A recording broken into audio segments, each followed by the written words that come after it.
आज गुरु पूर्णिमा है। कायाकल्प केंद्र मौर्य शाला के सदस्यों ने आहुतियां डाली।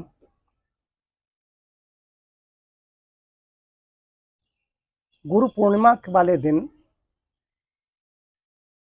चर्चा शुरू हो जाती है कि गुरु कौन है।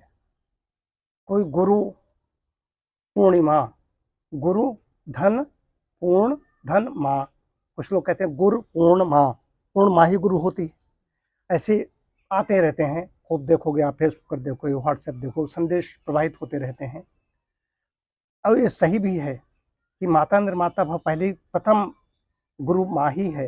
कि गर्भकाल की जो स्वास्थ्य नीति होती है, उसने कुत्ते बिल्लियों के चित्र लगाए हैं, कुत्ते बिल्ली उसने पाले हैं, वैसे संस्कार अंदर जाने लगते हैं।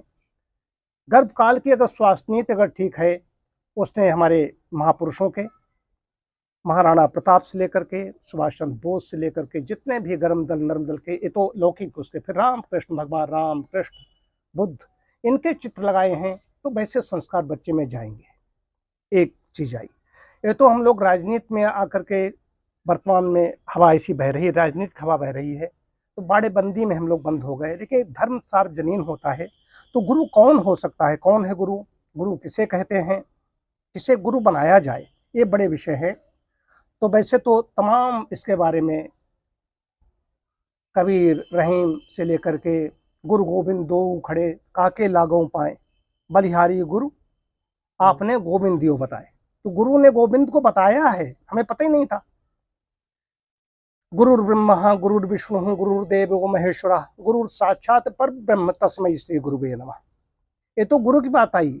तो मातृवान पितृवान आचार्यवान ही पुरुषो वेद।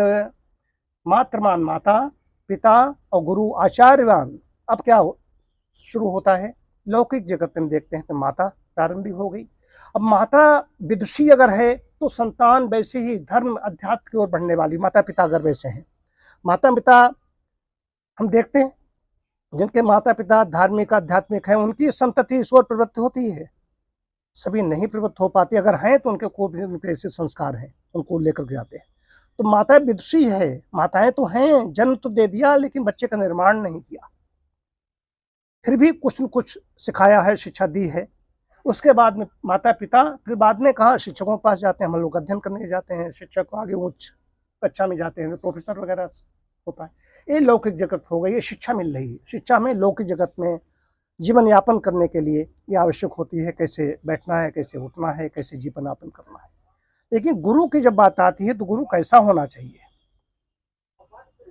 ये उनके लिए नहीं कह रहा हूं जो माता पिता नहीं माने ही देवा, जो माता को नहीं मानते, पिता को नहीं मानते, मतलब उनकी बात ही नहीं मानते, देव को नहीं मानते हैं, वो कहते हैं नहीं, ये हमारे पर नियम लागू नहीं होते। सब सृष्टि के नियम सब पर एक जैसे लागू होते हैं।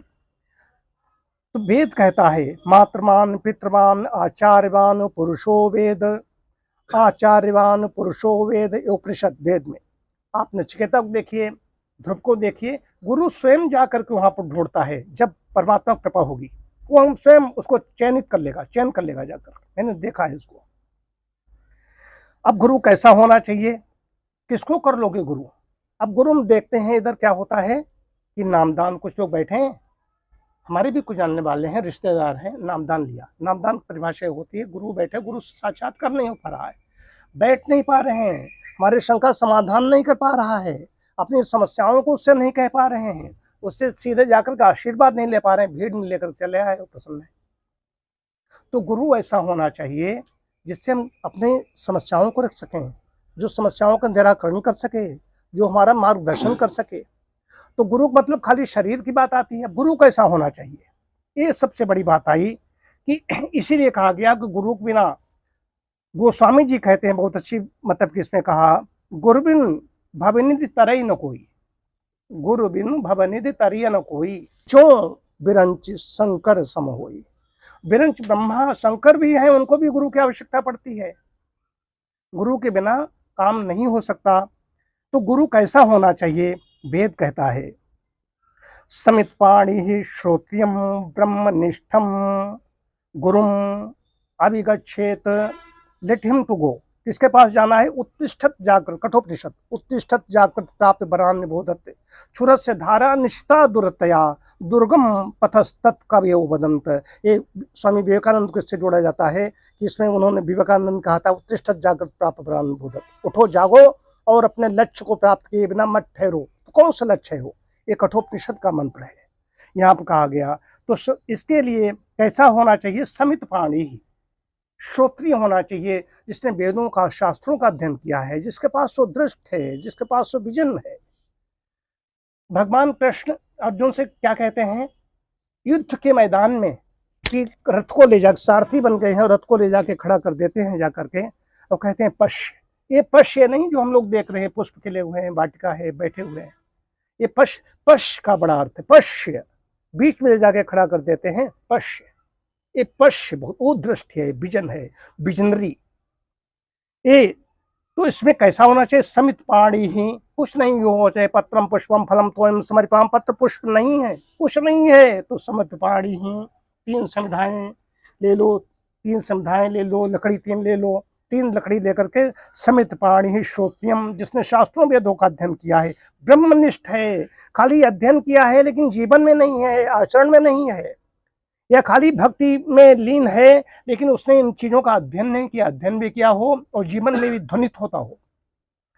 समित पाणी ही श्रोत्रियम ब्रह्मनिष्ठम गुरुम अभिगच्छेत, उसके पास जाकर के कौन सा? विद्या प्राप्त करो। विद्या कौन सा? विद्या या विमुक्त है, सा विद्या या विमुक्त है। विद्या के बारे में जो अष्टावक्र का वहाँ संवाद होता है आचार्य वंदी से महाराज जनक की सभा में, वहां पर बात आते हैं सा विद्या। विद्या क्या है? ये शिक्षा है, शिक्षा विद्या, शिक्षक शिक्षा देते हैं। विद्या सा विद्या या विमुक्त है। जो श्रोत्रिय ब्रह्मनिष्ठ होगा उसके पास जाकर के हमें ये विद्या अर्जित करनी चाहिए, तब हम उसके लिए जाएंगे, जीवन में मुक्त होंगे, जीवन का आनंद लेंगे, जो भी हम कर रहे हैं करते हुए आनंद ले सकेंगे। तो ये दृष्टि हमारे पास होनी चाहिए। इसी के साथ मैं अपनी बात समाप्त करता हूँ। आप में से कोई कुछ कहना चाहे? डॉक्टर साहब।